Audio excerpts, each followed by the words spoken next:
Colmenarejo. La Linterna. COPE. Estar informado.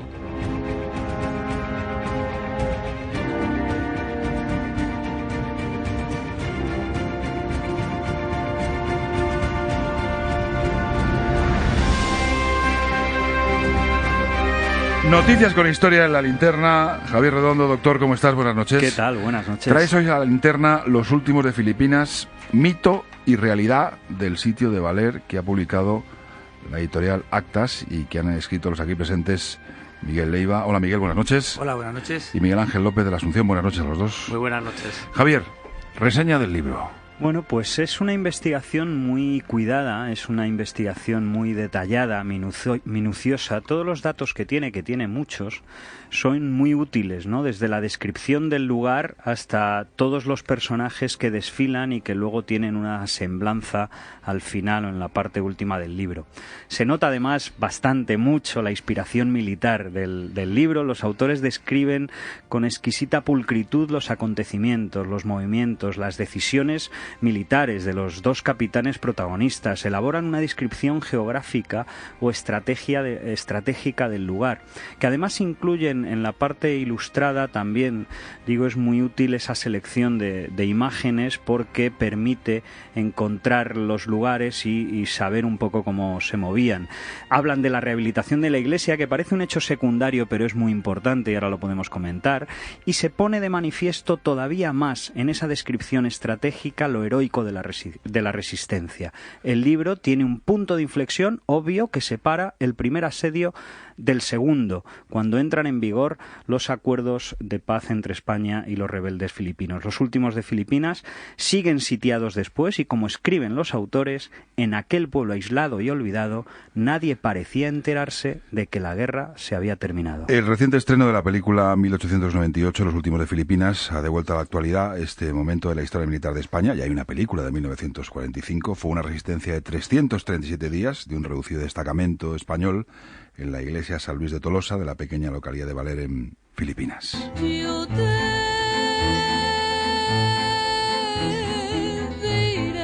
A ver, Miguel Ángel, ¿por qué nadie se enteró o no quiso enterarse del final de la guerra? ¿Qué pasó?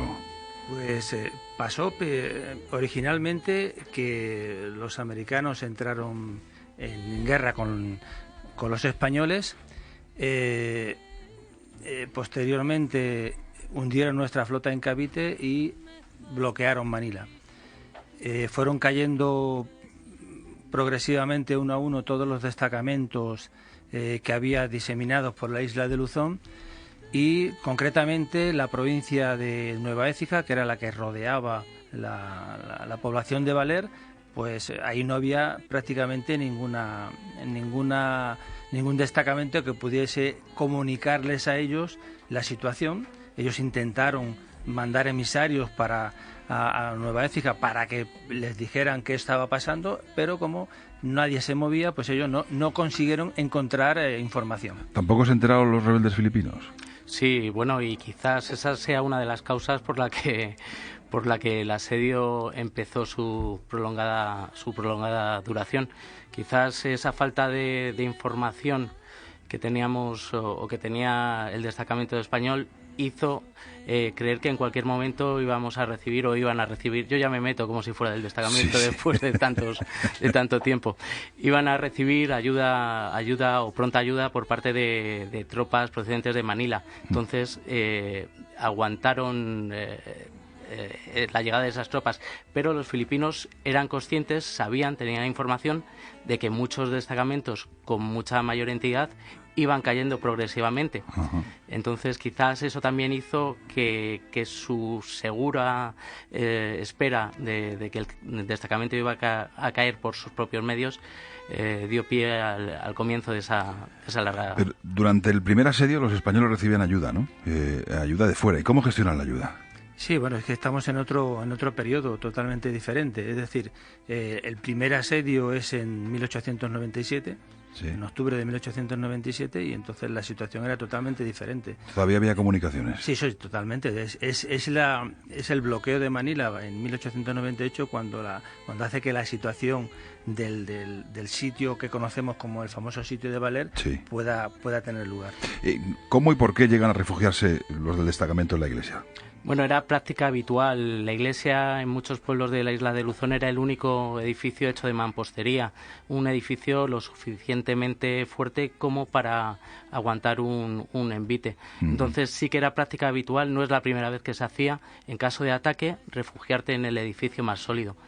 ¿Y cuántas personas hubo en la iglesia refugiadas? ¿Cómo entraban, cómo salían? Sí, primeramente entraron 54 hombres, Sí. entre ellos un fraile franciscano. Bueno, lo primero que hicieron fue hacer, como decimos, de la iglesia una fortaleza.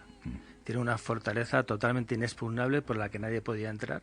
Cerraron todas las puertas, aspillaron todas las ventanas, Sí. fortificaron todo lo que era el patio, lo que era la casa del cura, que se llamaba el convento. Se hicieron un Todo eso. búnker. Hicieron un búnker total, ¿no? Ahí era imposible pasar. Y lo intentaron prender fuego, ¿no? Sí, la sí. primera idea que se tiene desde fuera es prender fuego a lo de dentro, Sí, ¿no? porque el sitio vulnerable, las paredes de la iglesia medían 1,5 metros, Sí. y el único sitio vulnerable era el techo de la sacristía, que era de madera, y los soportes del techo de zinc, que también eran de madera. Eso es lo que intentaron quemar. No lo consiguieron. No. Sí, Javier. Que es curioso, que decía antes en la introducción, que al principio del libro cuentan cómo fue rehabilitada la iglesia, ¿no? Porque según una leyenda que ellos introducen en el Sí. libro, fue destruida, y luego entonces cuentan los trabajos de rehabilitación. Y después el explicar cómo son esos trabajos de rehabilitación ilustra mucho posteriormente de cómo luego pueden armar esa defensa en torno a esa iglesia rehabilitada, ¿no? Recuperan ustedes la historia de 3 franciscanos que son los 3 grandes olvidados del asedio. ¿Por qué? ¿Por qué han caído en el olvido? En realidad nos gustaría saberlo, ¿no? Pero, Sí. bueno, siempre se habla de los 33 militares y nunca recordamos tanto al padre Carreño, que fallece durante el asedio, es el primer fallecido por el Beriberi, y luego a mitad de asedio, un poco más que a mitad de asedio, al principio del asedio, entran 2 franciscanos que estaban prisioneros, eran prisioneros de un pueblo cercano, y entran como emisarios para intentar convencer Sí. a los sitiados de que salgan. Y se quedan. Y se quedan. Entre ellos Félix Minaya, ¿no? Félix Minaya y el padre Juan López. Pero uno de ellos escribe una crónica de lo que pasa allí, ¿no? Efectivamente, sí, escribe una crónica que, salvo algunos pequeños fragmentos, estaba inédita. Nosotros tuvimos en su momento acceso a ella. Hemos utilizado esta crónica para cotejar información, porque muchas veces la información sí que coincide, pero otras veces es distinta con la crónica que utilizamos o más conocida, que es el libro que escribió don Saturnino Martín Cerezo en 1904.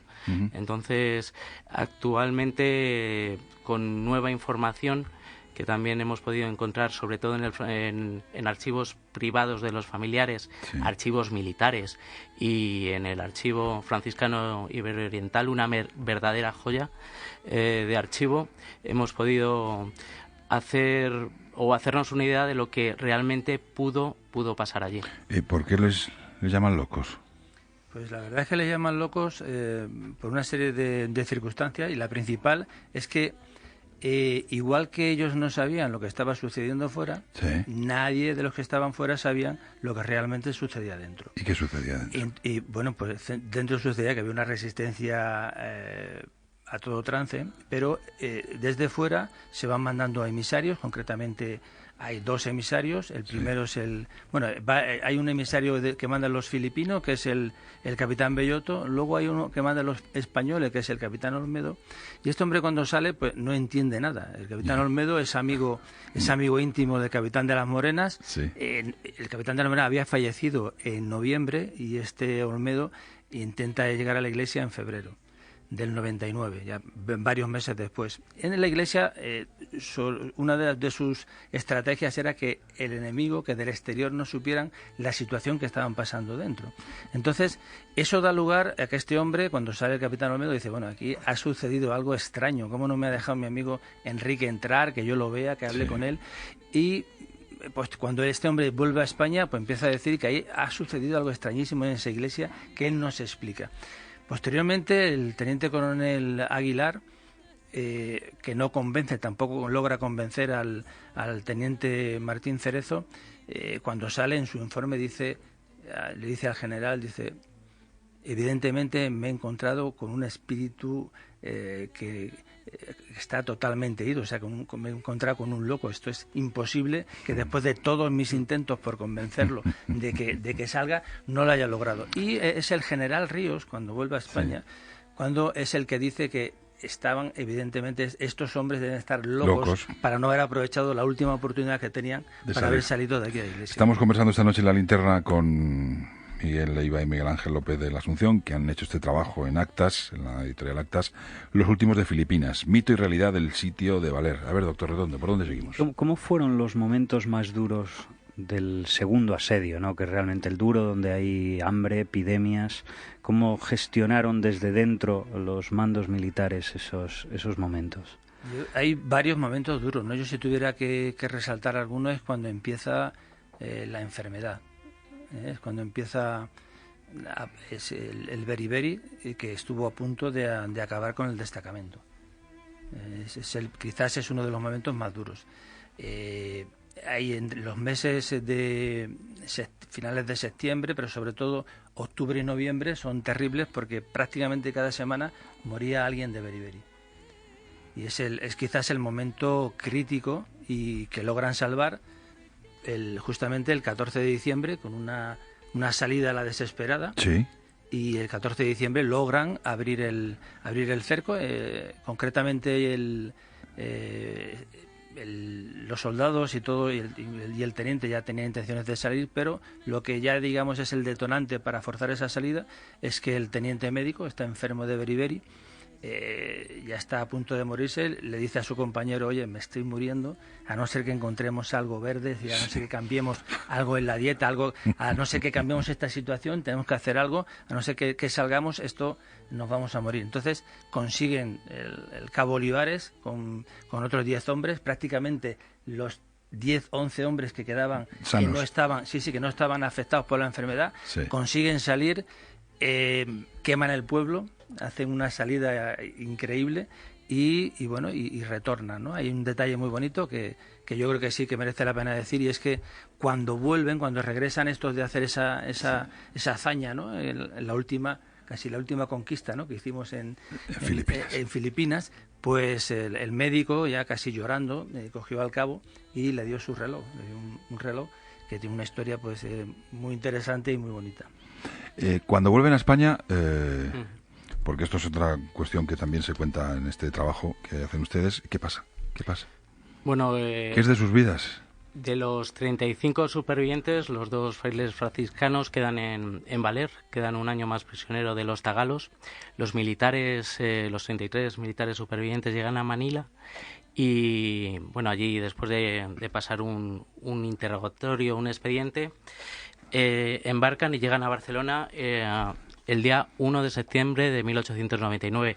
A los pocos días se les licencia y cada uno pues regresa a sus localidades natales.